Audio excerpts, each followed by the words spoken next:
Chefs Without Restaurants, episode 13 with Marc O'Neil. But I feel like when it comes to the food industry, we don't take care of our mental health.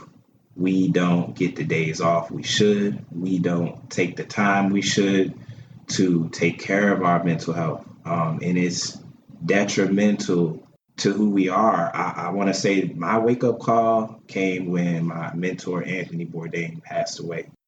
I patterned myself after him a lot. I would drink with my clients. I would drink while I was cooking. I just felt like I lived this lifestyle of I'm going to ride it till the wheels fall off. I'm going to talk about it a lot more next year, but I had a substance abuse issue that I had to address, and I'm currently in recovery, and it's been the best thing in my life. It's changed my life. And I think that needs to be spoke on in the industry. I know a lot of chefs who, we drink on the line. This is the Chefs Without Restaurants podcast with your hosts Chris Spear and Andrew Wilkinson. Each week, we'll be speaking with food entrepreneurs and people in the culinary industry. If you're interested in learning more about our organization dedicated to helping people build and grow their food businesses, look us up on the web at chefswithoutrestaurants.com and .org, and on Facebook and Instagram at Chefs Without Restaurants. Now, enjoy the show.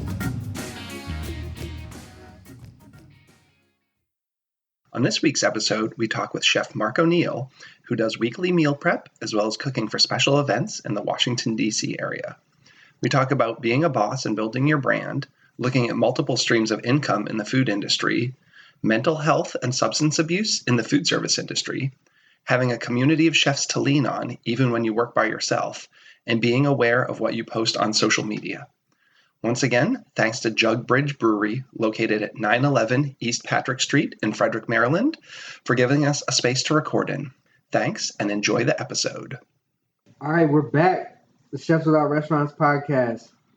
I'm Andrew. And this is Chris. We're your hosts, and we're here today with Chef Marco, a.k.a. the Base God. Base God. Thank you. Thank you for coming up. Thank you for making the trip out here. We appreciate you. Man, it's such a pleasure to be here. Thanks, guys. Yeah. So hailing from, you're out of Columbia, Maryland right now, right? That's correct. And you're originally from? A suburb right outside of Baltimore. Shout out to Glen Burnie. But you're from North Carolina? South Carolina. Yep. Families from South Carolina, Plantersville, small town right outside of, I say like Georgetown area. And then who is Chef Marco? Tell the listeners what you do, what you're about. Oh, Chef Marco is an entertainer. I am a chef that utilizes my personality as well as my passion for cooking to entertain and just share my passion. That's really what it's about. I'm more than just feeding the people. I want to make people laugh. I want to give people food for thought as well as food for their bellies. That's Chef Marco.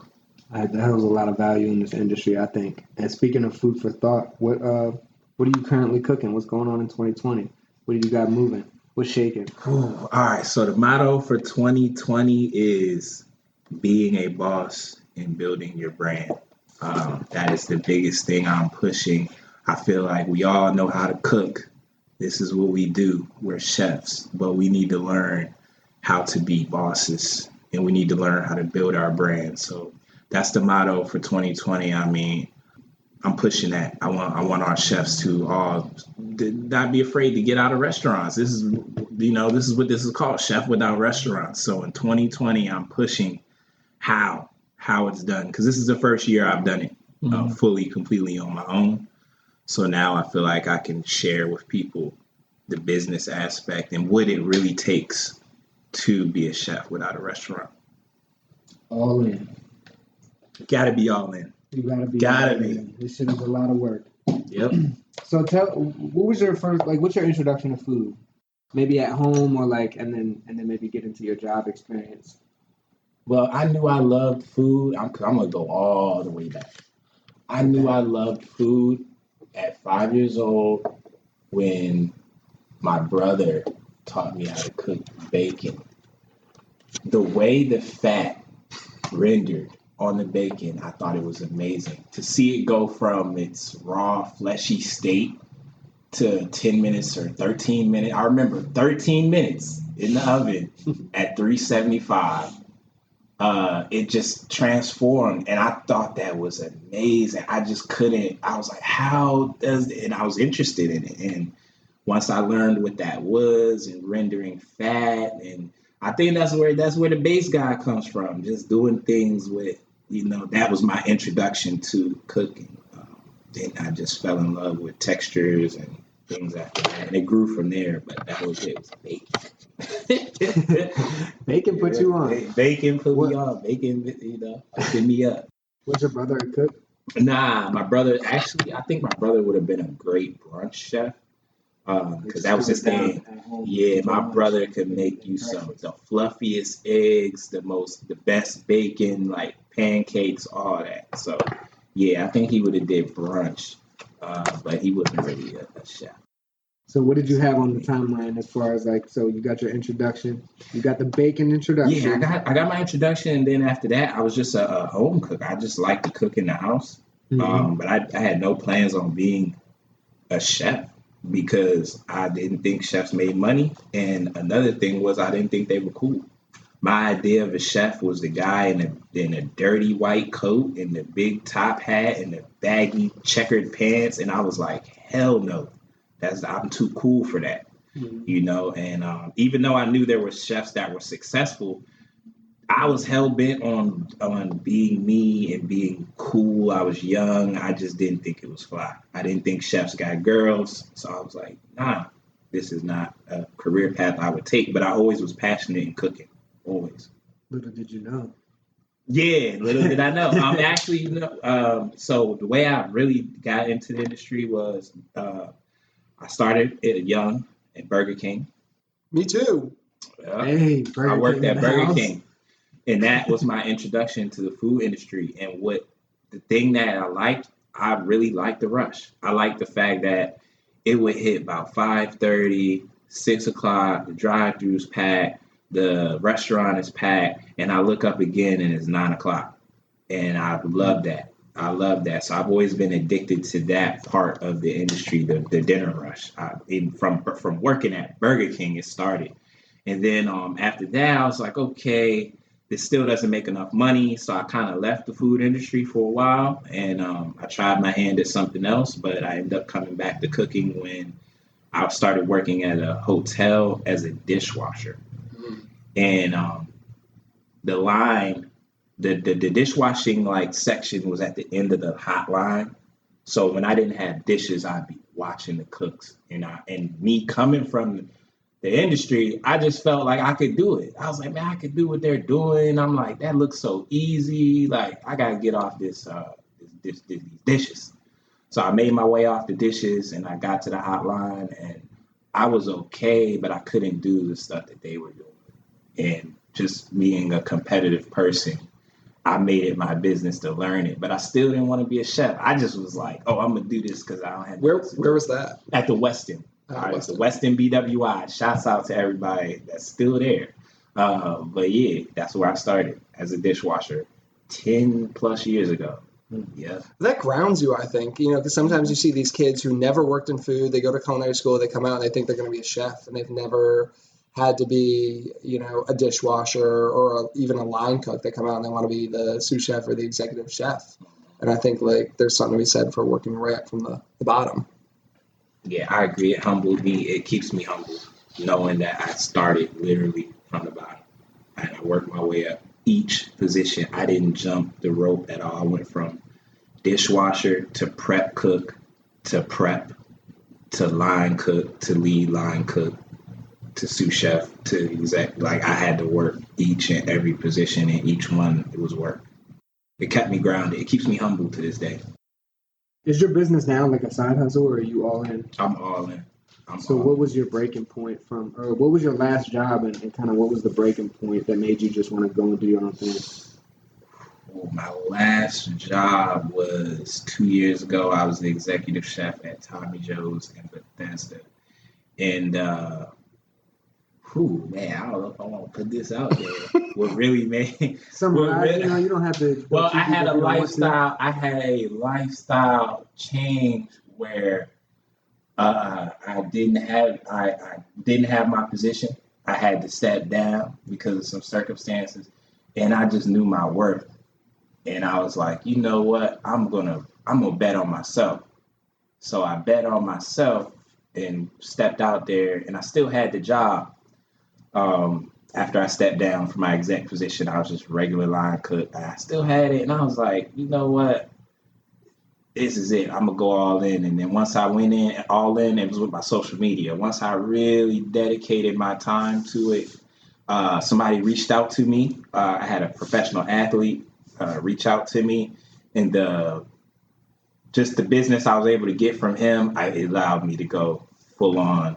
I'm not working. I'm my own boss, So I had to take that leap of faith, but it was a lifestyle circumstance. It wasn't by choice. It was something happened that I just was like, okay, I can't go backwards. I can't go back. My pride was hit. That's what it was. I was like, I can't be a line cook and I was just y'all boss. And I was like, I can't do this. My pride, and that's what made me jump out there. But once I jumped out there, good things started happening. Once I was all in, once I put it all in, and I was like, F a job. And I was like, I can do this. That's when the opportunity presented itself for it to come to fruition. So do you have restaurant dreams? No. I don't want that headache at all. That's good. I'm not going to lie to you. This being Chefs Without Restaurants podcast, we kind of like together. Yep. I don't want a restaurant. Not that there's anything wrong with the other answer. And I'll tell you the biggest reason why. What I create myself, and a big part of my brand is getting a consistent product. And me being a true chef, I'm so OCD that I want to touch everything. I couldn't own a restaurant because I'm going to be on the line telling the chefs to get the fuck out the way. You're not cooking it right, and I've learned to accept that about myself. And I realized that because my product is not something I want to be tampered with, it's not something I want to be duplicated, I rather service a small amount of people for more money and just charge them than try to expand and water down my product and hurt my brand.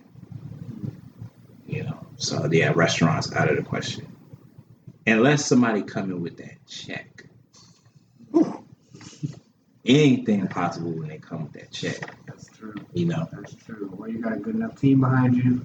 Yeah. One day you might find a bunch of 18 players. You know what? I learned to accept that I'm just OCD. I work with people that I feel like probably got better skills than me, but I know how I like something done, and I'm that kind of guy. I'll come right next to you and just move it to the left just a little bit, and it's terrible. So I had to accept that maybe I don't need to be an owner because I can't. For everybody. Yeah, I'd be that guy. Like, I'm cool, but I wouldn't be cool. They'd be like, man, he just had to come, and I've accepted that. That's just how I am. I'm very hands-on with my product.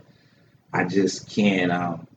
A way I got on was a chef told me, he was like, every plate you cook, act like it's for your grandma. That shit changed me.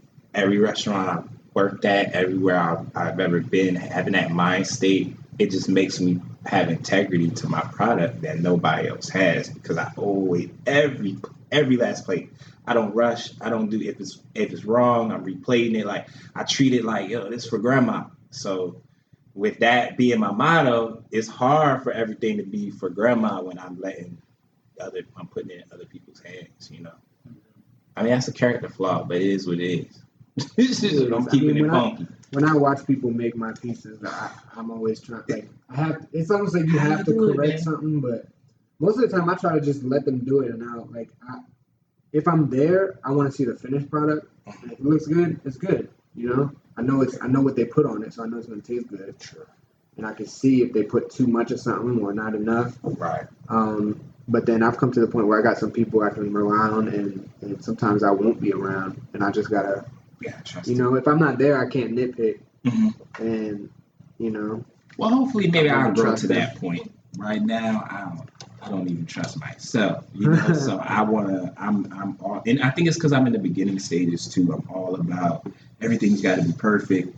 I don't get a second chance to impress your taste buds. I have to make sure that the food looks and tastes good right now. Well, it's different when you are running a place that's not yours as opposed to when you have your own place, right? And you're building brand, because I came from working at a place, it wasn't my place, but I had like over 100 employees, and there was no way. I mean, we were running 5 dining venues. I just couldn't be in all of them all at one time, and you just had to be comfortable with chefs kind of doing their own thing. But like now, I have Perfect Little Bites, which is my business. Like, I don't think I could have another chef go out and do a gig without me. People say like, how do you grow? How do you scale? And it's like, I feel like I built Chefs Without Restaurants so that I could grow and scale something without it being my personal thing. Yeah. And like Perfect Little Bites, I feel I'm so close to that. While people who work with me have flexibility, like Andrew comes out on a gig, I might say, go make this vinaigrette, and he can make it however, and it'll be fine. I don't need to micromanage that, but I wouldn't be at the point where I'm like, oh, go take this gig on Friday. Like, I'm just, so I feel you. Like, it's hard when you have something that's your baby, but everyone who's successful in business, they always say like, you have to let go and like, just allow some margin of error or loss with that. But that's what I'm having trouble with is like, I'm not looking to grow my business and send out a bunch of chefs who are representing Perfect Little Bites making dinner. So I know how hard that is. I catered my own wedding because I'm a control freak. Oh yeah, see, so we in the same boat. I'm the type of person that catered my own wedding too. But to piggyback off of what you said, that's how I feel. I want to take my brand and be able to turn it into something that I can duplicate and mass produce. That's not necessarily food. So my end goal may be writing books. It may be writing recipes and things like that. It's going to be food related. But at the end of the day, I don't have to water down my actual product, which is my food. I can just build my brand big enough to where I can slide off and monetize something else. Maybe it'll be cooking classes with me. But that's my goal. My goal is to not even have to cook. I want to get to the point where I'm in my 40s and 50s and my name still rings bells for what I've done, but I'm not necessarily cooking. I'm hosting a panel, or I'm doing a class where I teach how to make this one special dish or something like that. So I'm also trying to learn how to monetize my YouTube. I'm trying to learn how to, that's why I'm here today, to learn the podcast game from you guys. I'm just always trying to find a different way to say, okay, yeah, I'm a chef, but all my money doesn't have to come through me actually cooking. I can build my brand and use it to make money through other streams of income.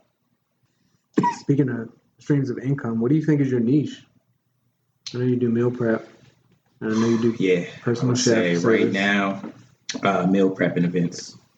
That's like my thing. That's what's keeping the entrepreneur lifestyle intact. When you do like a personal chef gig, a private chef gig, what kind of menus are you putting out? What's your niche when it comes to that? Oh, seafood, comfort food, upscale comfort food. I'm taking your regular, normal things and just putting a twist on it. People like stuffed salmon, they like crab cakes, shrimp and grits, but I'm just putting my own twist on it. I'm gonna do mango shrimp and grits. I'm gonna do a different, it's going to be your traditional things that everybody else is doing, but I'm going to put my own little twist on it, and I'm going to make it look a certain way. It's going to have a certain aesthetic. I just feel like when you see my food, I want you to be like, oh yeah, I can tell that Chef Marc made that. Mm-hmm. Just by the way it looks and by the way it's set up. Do you do any like regular events, like a pop-up or something, or weekly or monthly or anything like that? Right now we're working on it. We do have me and Urban Chef and Chef JBDC. We have a pop-up we do every Friday at Union Kitchen. It's called Blackout Fridays. Mm-hmm. But right now that's a collaboration. So me on my own, no. But with me and 2 other chefs every Friday, Union Kitchen, Blackout Fridays, we're there. It's a pop-up every week. Menu changes. You heard it. Yeah. We're going to have to come check that out. 1369. What is it? I got the address. I just know it's in Northeast DC. Union Kitchen. Just look that up. Yeah, look that up. 1369 New York Avenue. Mm-hmm. That's the address. It ain't too hard to find. The first thing I want to talk about today is building relationships and community, and specifically something we talked about off camera. I mean off air, whatever. We touch on doing stuff for free a lot, and generally we take the perspective of like for-profit events and festivals like that, but there's also a realm of events that need food for free, or maybe are just asking for it for free, that can be of benefit.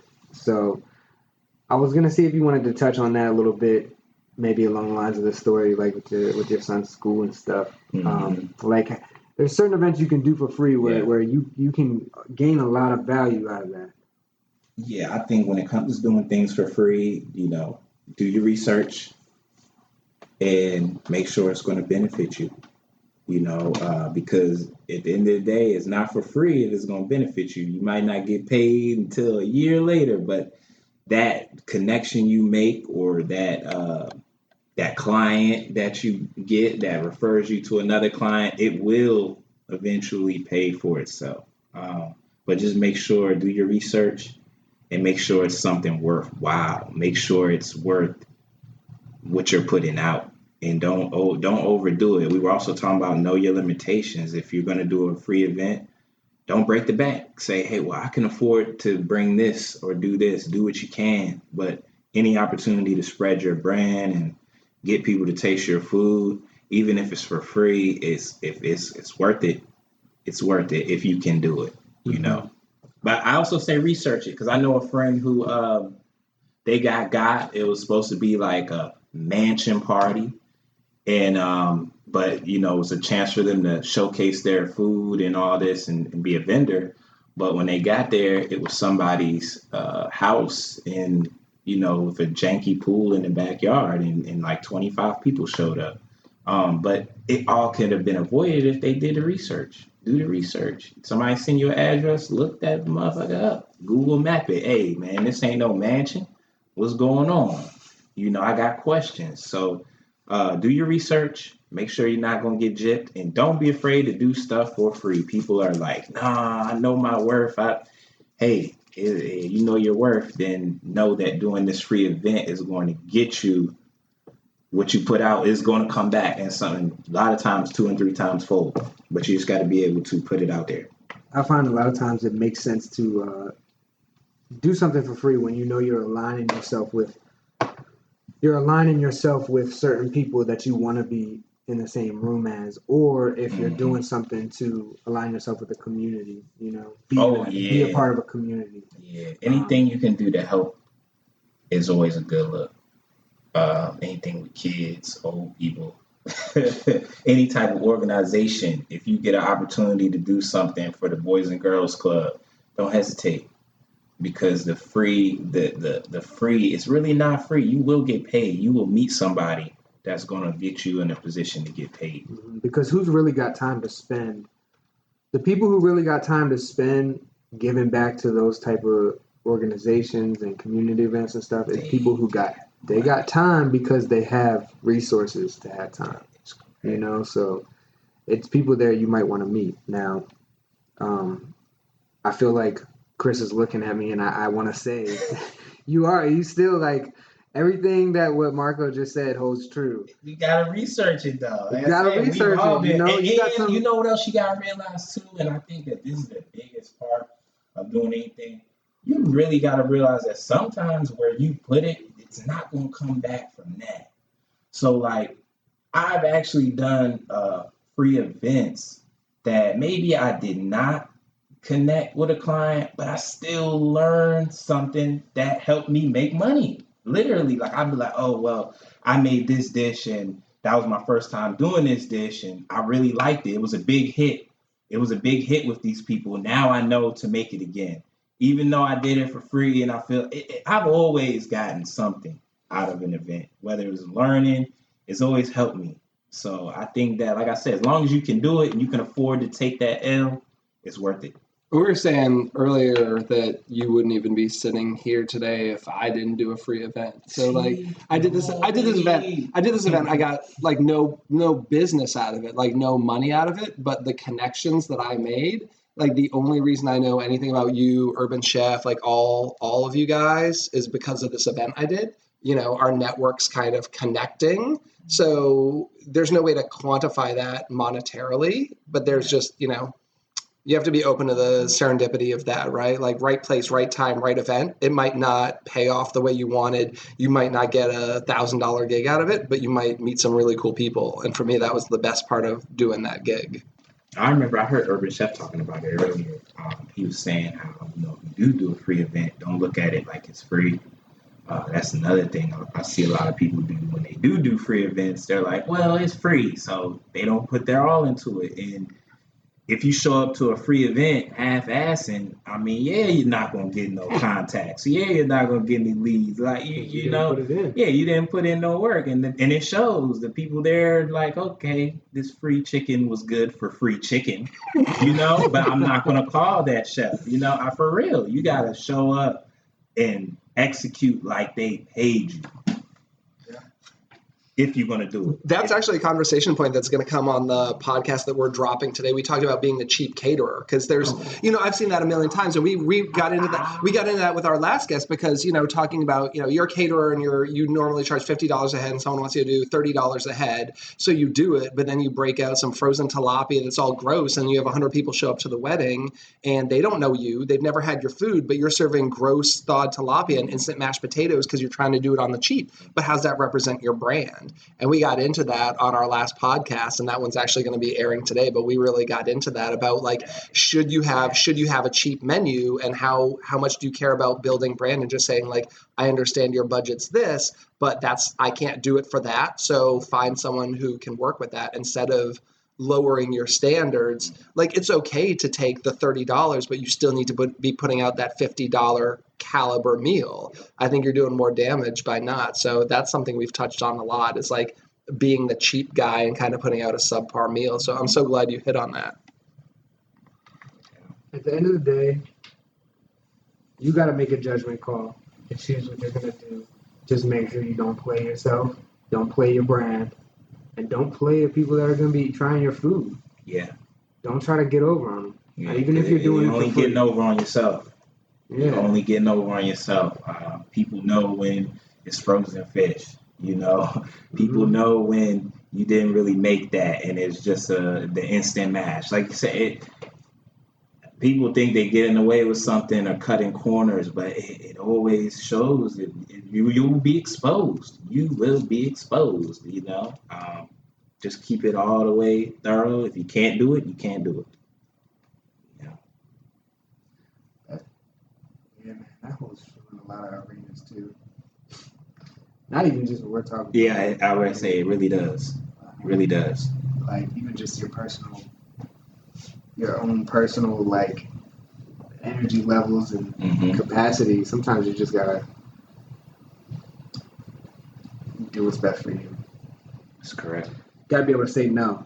Be a yes man, but say no when you gotta say no. Yeah, that means don't be a yes man. You gotta play the game. Yeah, you gotta know when.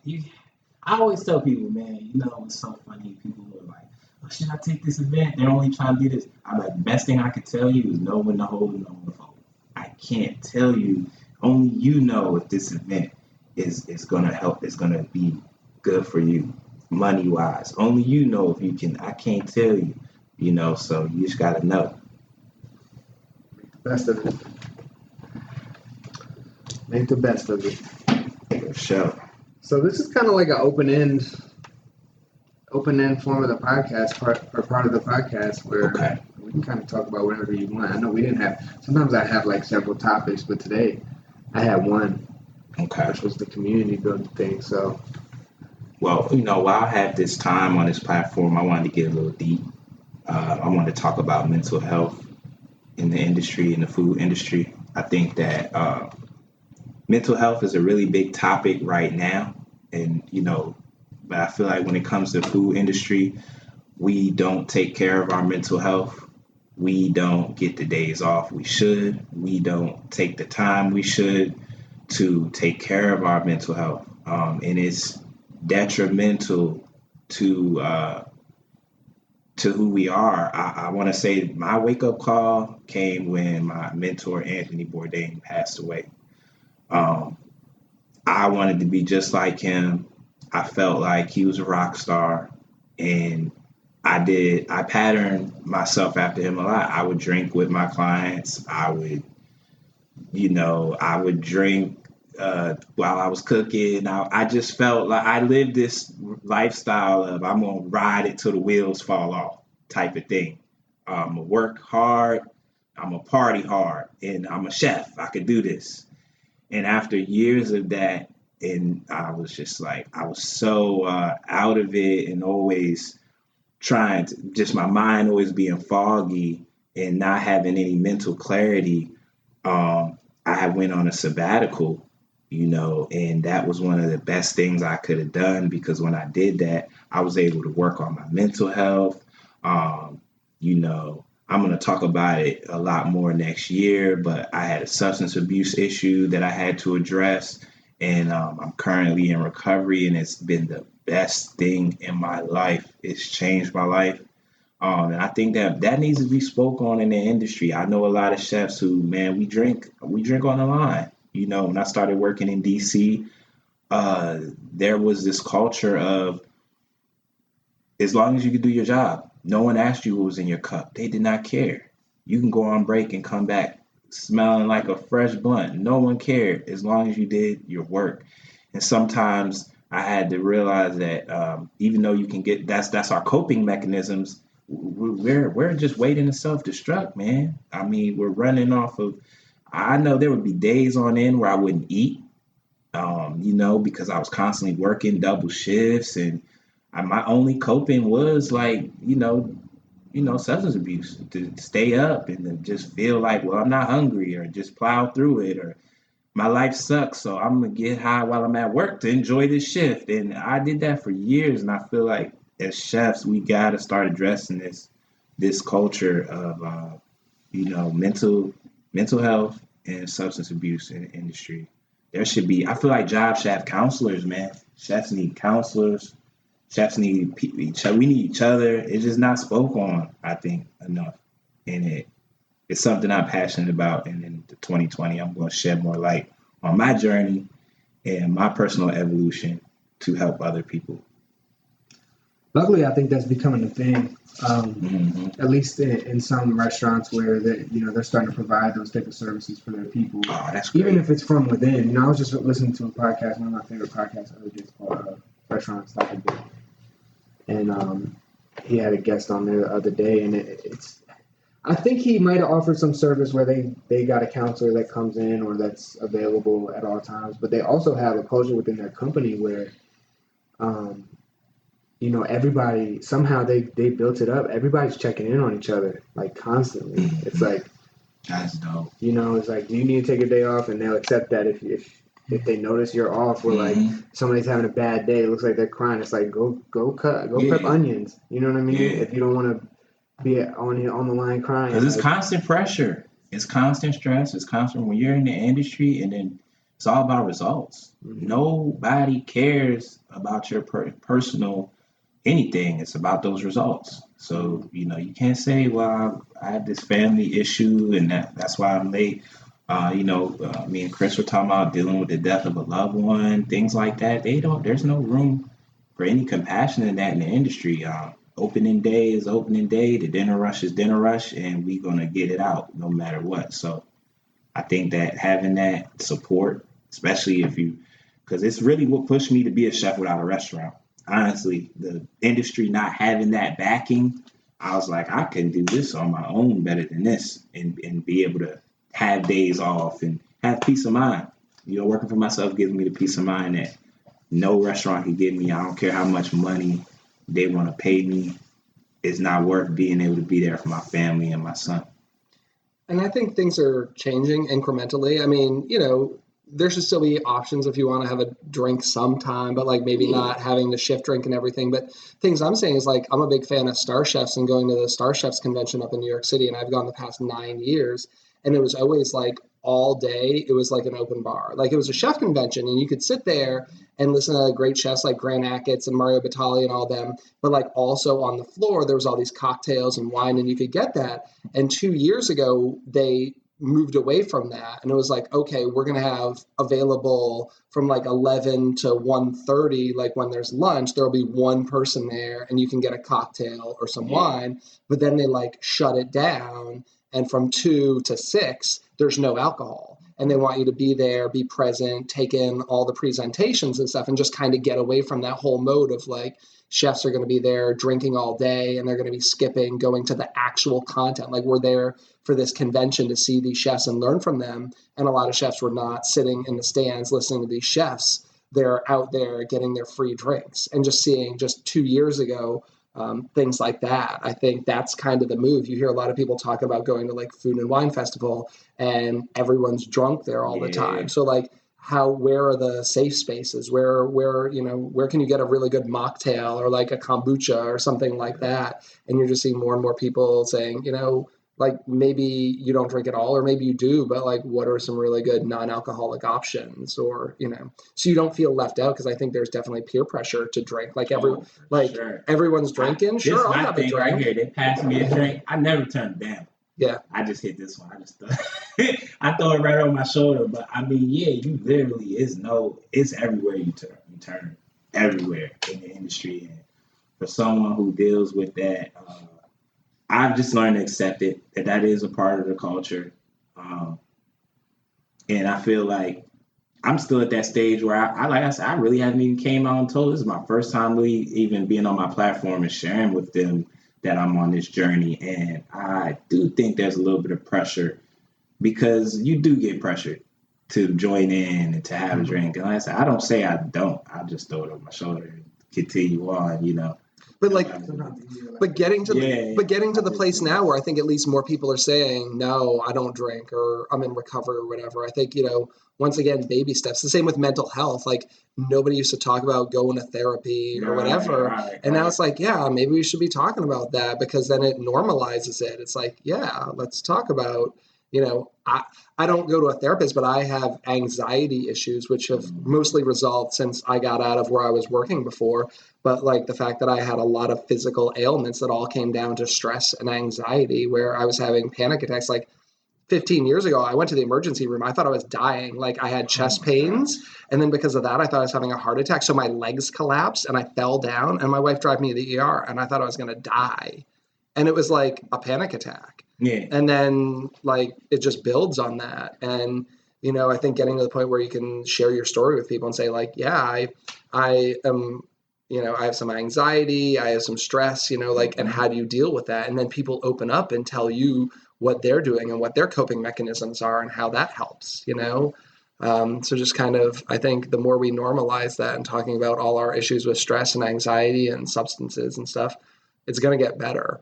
And, there's still people out there who say, man up, you see all this stuff on Facebook and all these people saying like, put on your big boy pants. Like nobody wants to hear you bitching. And I'm really sad that that's, still a stance that people are taking out there. I just think to be able to be any kind of successful, it's not just about being talented at what you do. It's about having a sound mind and about having a sound body. If I have the talent, but I can't perform because I'm not physically well, or I'm not mentally, I'm not going to get anywhere, and I think that's what happens to, I know some talented chefs who can cook their ass off, but they'll never surpass me, only because I know that they can't get up in the morning, or I know that the lifestyle that they lead is not conducive to them owning their own business. So that's why they stay in a restaurant, because they know, hey, all I got to do is show up for 8 hours every day. I get my check. I don't have to check in with this client. I don't have to remember this. I don't have to use this mental part.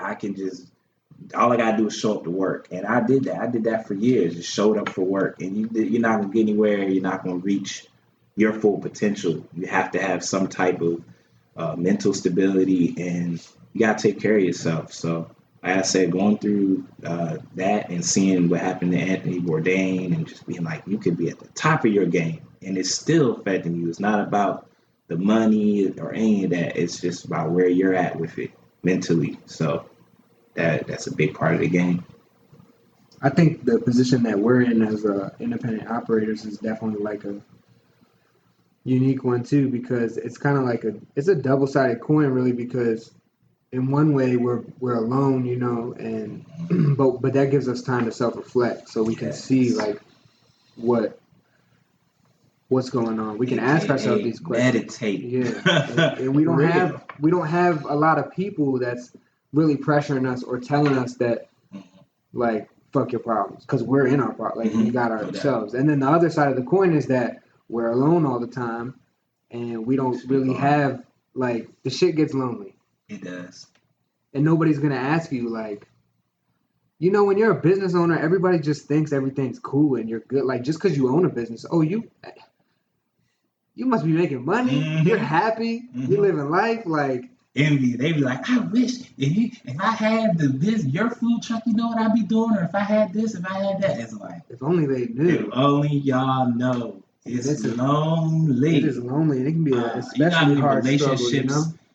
Have disintegrated because I don't have the time to give them the proper nurturing that they need. There are friends of mine who have fell off only because now that I'm a business owner, I cannot make it to that once a meeting we used to have a week, or I can't make that phone call. I just can't be there for them the way that they would like. And it's rough. It's rough. Also, that when you have a job and you're late, your boss calls you or your coworker calls you.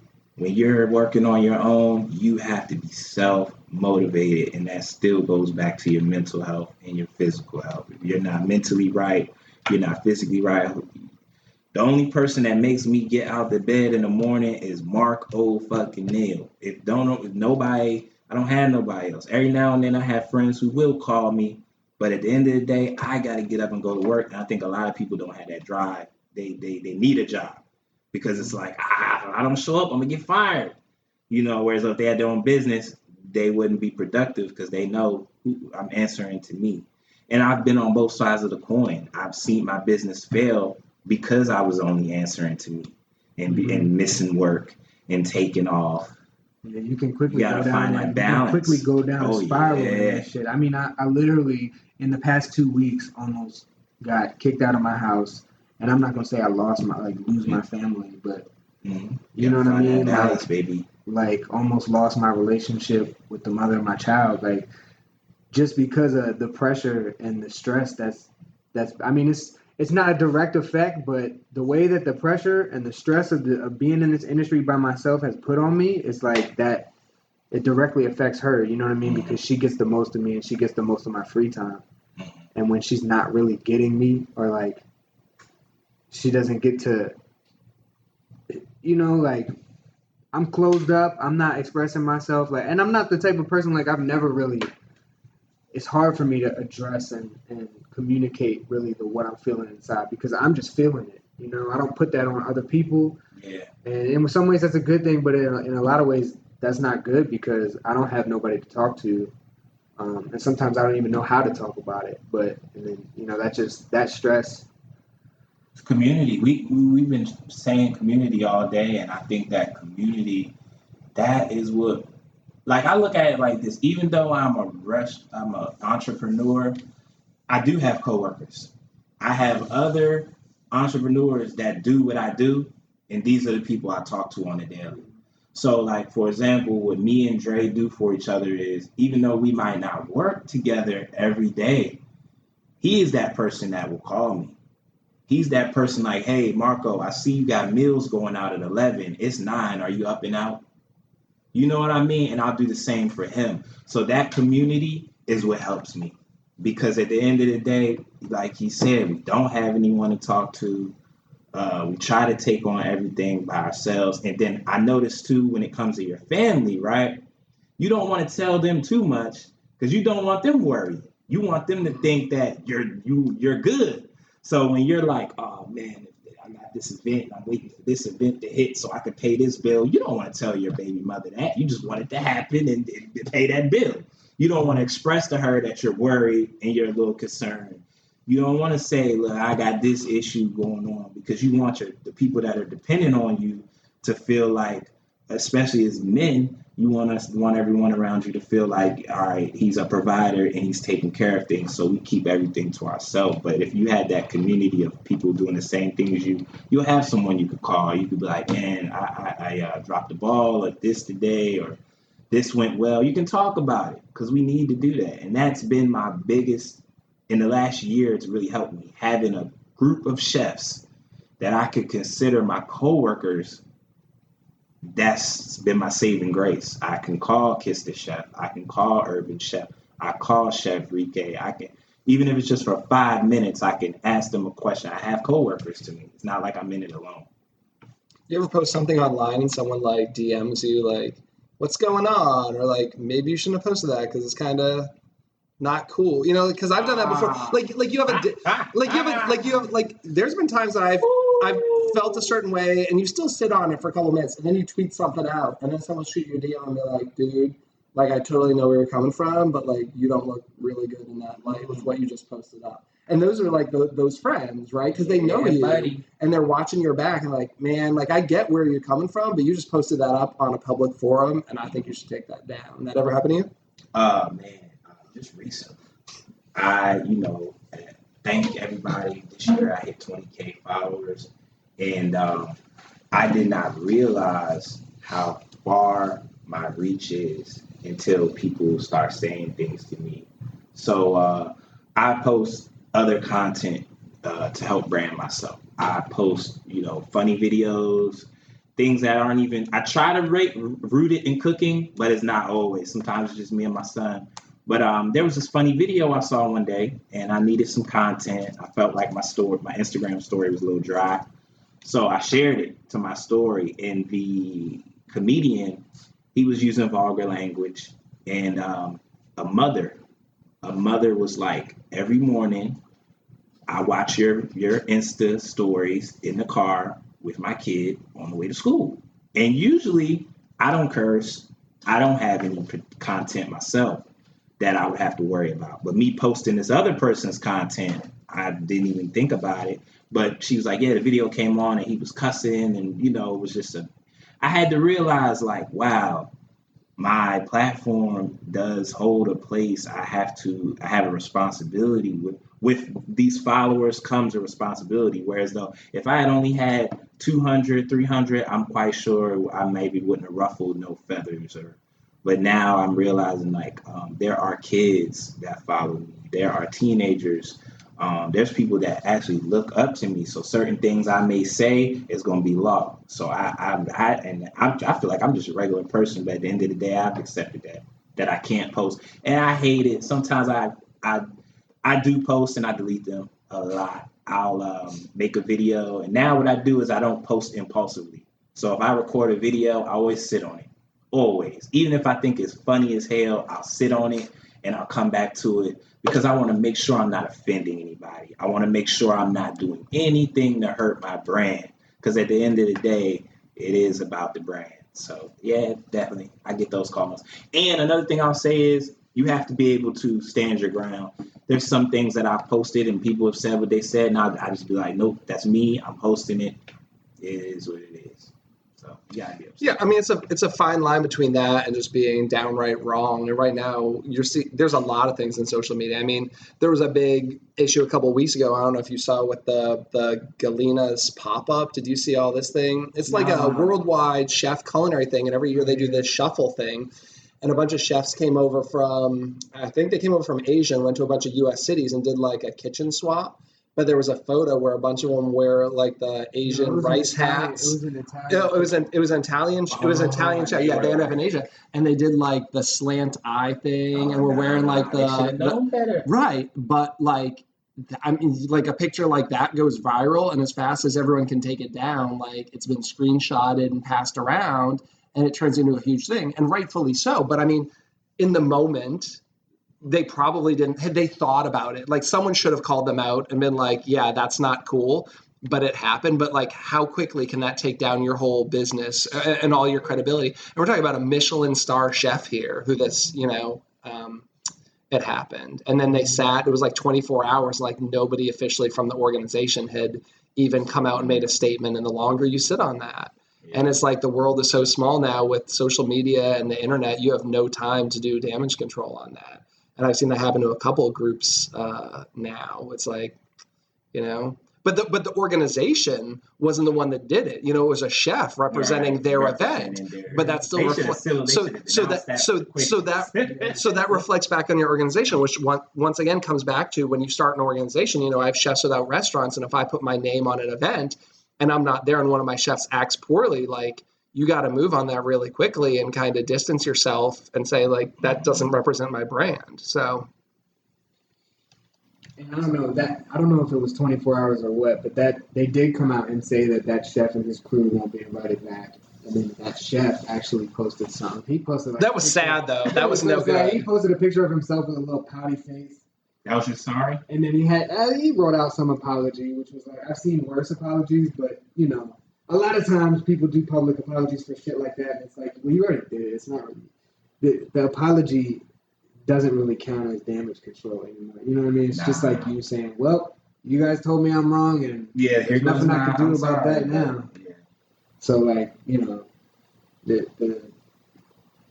it's at the point now in society where, like, you do some shit like that, and you gotta do a lot to redeem yourself. You can't just say I'm sorry. For sure. I messed up, because everybody's just gonna be like, well, if nobody called you out on it, you wouldn't have felt bad about it. You know what I'm saying? Or you wouldn't even thought about it.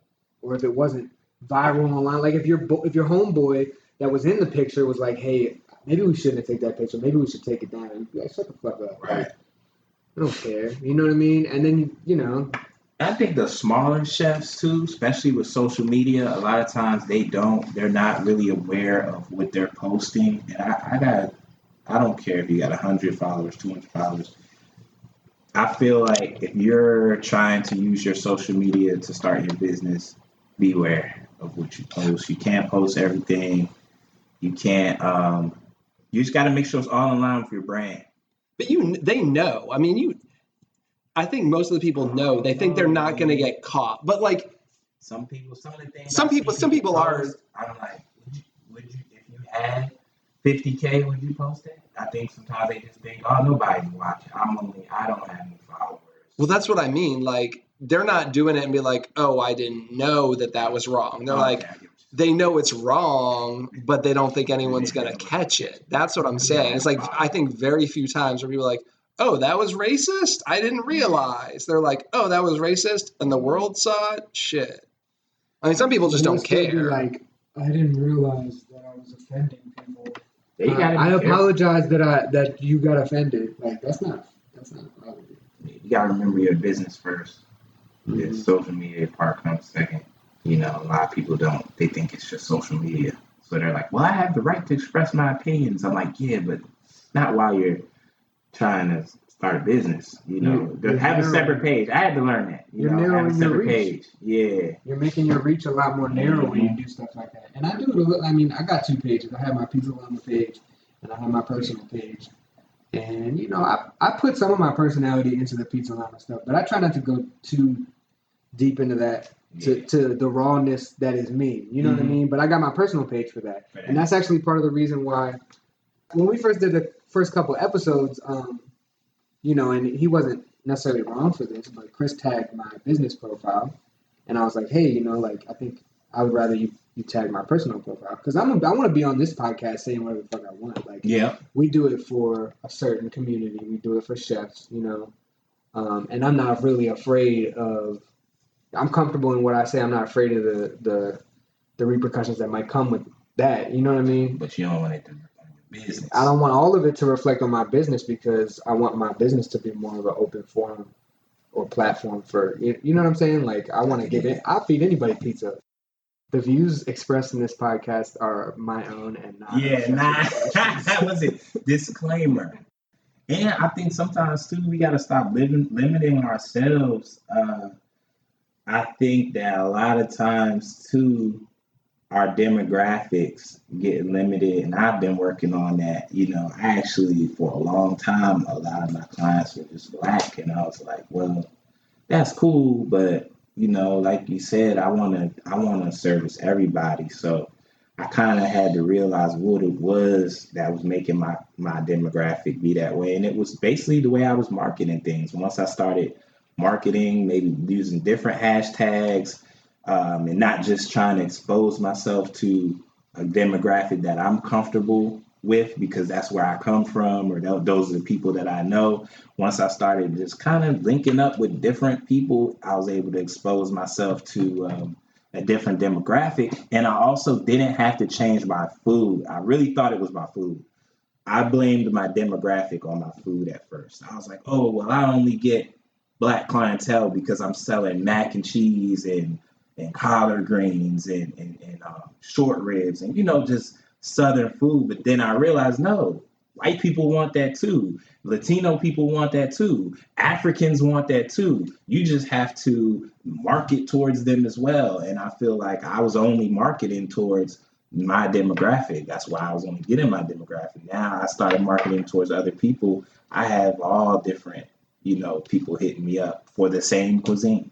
Mm-hmm. Sometimes in business, in marketing, they tell you to have like an avatar or like your target and like who and you have to pick, like, you gotta get specific. I mean, this is what people say. I've never done it because I want to hit a lot of markets too. Like I want to hit all demographics. I think pizza is one of the most universal things you can give somebody. Like, who, if you don't like pizza, it's usually probably not because of your demographic. It's because you lactose. It's because you lactose. But you can get lactose pizza. I make vegan pizzas, lactose free. I got a friend who just started a company up in New York, and he's using all this buffalo mozzarella, so all his pizzas are lactose free, but they still have cheese on it. Pizza. It's crazy. Yeah, that's the point, though, right? So but it's kind of like a fine line because I still need that sort of target. You got to target something. You know what I'm saying? Like, how broad? Don't pigeonhole yourself though. Yeah, you do have to target something. You're right.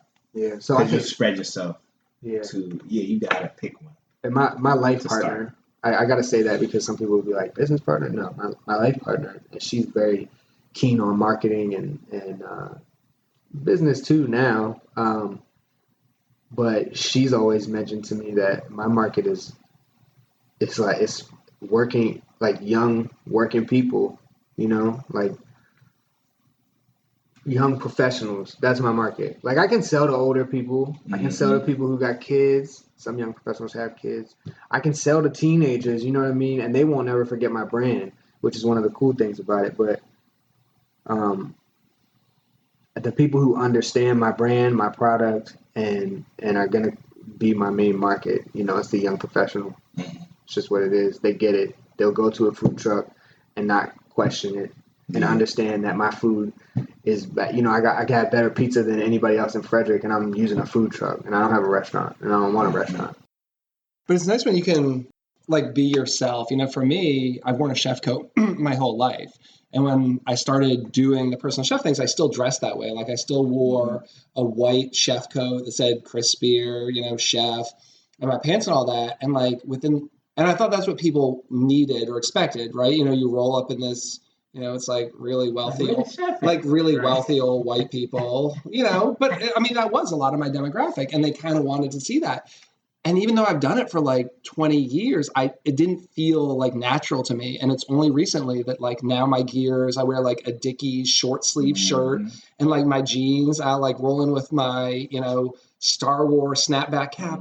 And it's made like, nobody cares. Like, I've never rolled in and someone's like, oh, you're the chef? You don't look like a chef. But now I feel more comfortable. Like, I feel like that's me and the expression. And one time a customer said to me, like, why you wear a Star Wars hat? And I literally, like, right off my tongue, I said, because I own my own business and I can. And I said it half jokingly, but really seriously, that I never felt like that guy who should be in like the starched, ironed white chef coat with like the big tall hat. And I felt like for so many years I had to do that because that's what people are going to expect to roll in their door. And I've been dressing how I want now for over a year, and I finally feel comfortable. It's nice to be able to strip that down. I can still have the high-end clientele who have a personal chef, and that's just my style, and it feels so good. I'm so glad he said that. Were you ever concerned when you said that, like, to your client? No. Maybe it was a little too, like... Not that client, no. Okay, I guess it matters how they were asking you, too. Yeah. And then if you answer like that, like, because I own my own business and I don't want to, it's like, all right, leave my house now. I'm never calling you again. No, it wasn't like that. That's good. Yeah, that's when he just says that's gems, because I've done it both ways too. I remember when I first started going into people's homes, I was hell bent on having a pressed chef coat on, and my whole thing was I have to look like a chef. You know, I have to look like a chef. I have to look like a chef. And then I started realizing that I was like, I just want to be functional. And what I mean by that is, okay, I'm still going to have an apron on. I'm still going to use gloves. I'm still going to make sure that my hygiene is on point. But I might not have on a chef coat. I might not have on, what are those, the Crocs, you know? And then as I started doing that, and I started wearing things for function, you know, to be able to move the way I want and be comfortable. Like you said, I didn't see any difference. People were just more concerned with, is he clean? Is he neat? You know, did I move? And the chefs move a certain way. I mean, you know, you get in somebody's kitchen, they might look at you, where's your chef coat? But once they start seeing you move and how you carry yourself, and with me, I guess people already, a lot of my clients see me and already know what I look like, because my face is a big part of my brand. So they already know what to expect. So I'm never really showing up to any of these events and throwing anybody off by being dressed in regular clothes. But I get that question a lot. A lot of people are like, I always see you cooking regular clothes, or, you know, like, how do you do? And I'm just like, yeah, you don't have to have a chef coat. It is a big misconception, though. A lot of people are with the uniform and looking like a chef, but whatever that is. I think most of the people who hire us in the 3 similar but different businesses that we have, like, most of the time, they're hiring us for us. They're not hiring us for the chef coat. You know what I mean? I had the similar thing where I do weddings.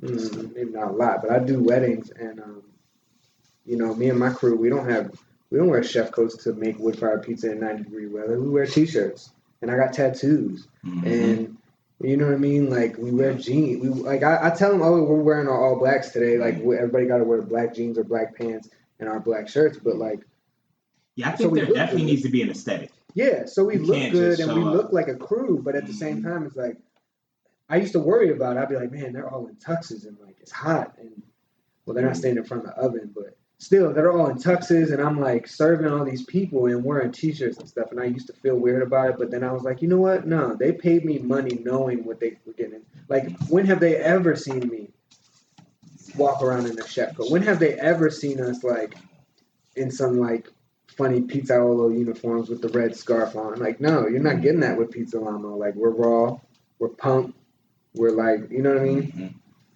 Because once you start wearing that chef coat, one thing I did realize, you better wear that every time. Whatever you do, just be consistent with it. If you're going to be T-shirt and jeans, that's how I show up to every event. Show up like that. Be comfortable. Don't flip-flop, because people will be expecting it.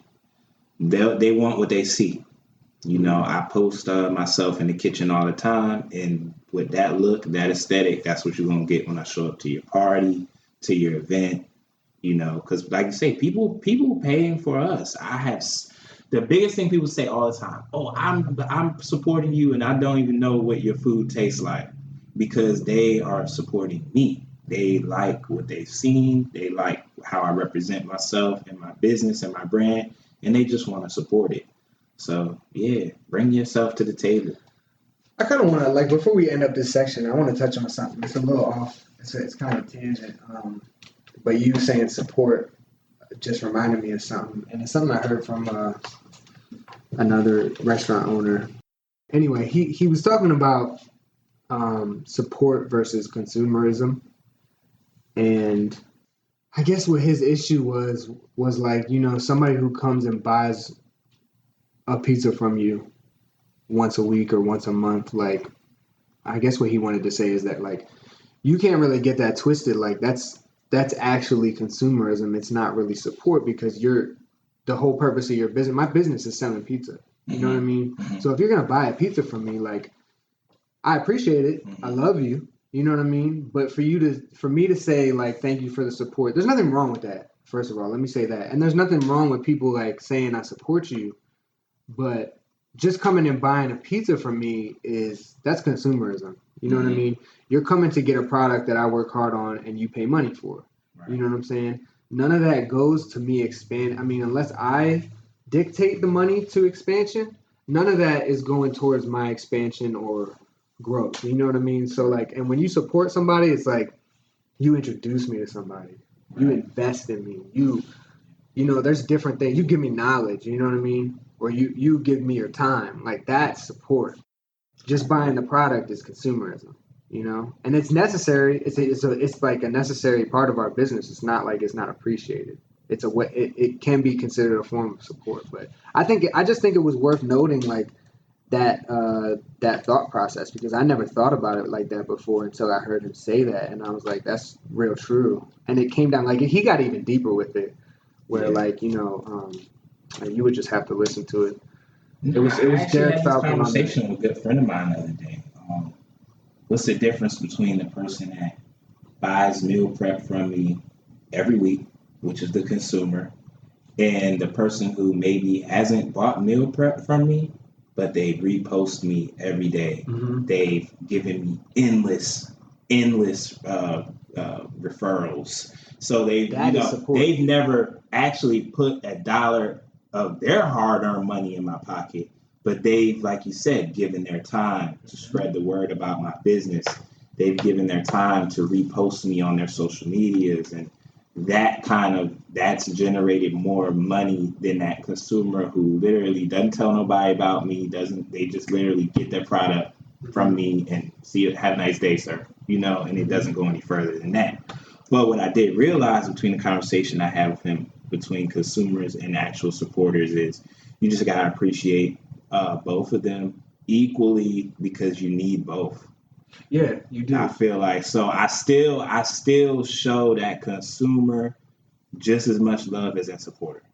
You know, I think they got to both get love, but you do need to know the difference. Yeah. Because you need to know the difference between who's a supporter and who's a consumer. Though. You need to be able to, pinpoint. Yes, sir. All right, and this is on the fly. This is the final section of our podcast where we ask you questions. You need to answer in one word or one sentence. Feel free to elaborate a little bit if you need to, but it's more fun when you do it real fast. Freestyling off the top. Let's go. Exactly. Yeah, on the fly. All right. What's your favorite tool in the kitchen? Chef knife. Okay. What's your favorite food to eat? Shrimp. If you had all the money, what's the first position you would hire? To work for me? Mm-hmm. Ooh, personal assistant. Okay. All around. Who's your favorite chef? Rest in peace, Anthony Bourdain, and then it's Marcus Samuelson. Okay. Art or science? Art. What's one thing you do differently from everybody else? I do me. Only one person could do it. And only there, so it's different, technically, right? Yeah. No, I do me. Yep. What's your favorite digital tool? Ooh, iPhone. Can you recommend a book or a podcast? Can't do this podcast. A book or a podcast? 48 Laws of Power. You ain't even gotta read it. The audio, I'm doing the audio version. It's on YouTube. Yep, the Audible version is on YouTube right now. Check that out. Listen to it. It's 10 hours long, but it's worth it. I'm on hour 3. All right, what's your favorite culinary resource? Could be a magazine, website, something like that. Anything you can get inspiration from. It could be Instagram or a specific person you follow. Yeah. I was gonna say Instagram, and it's literally hashtags.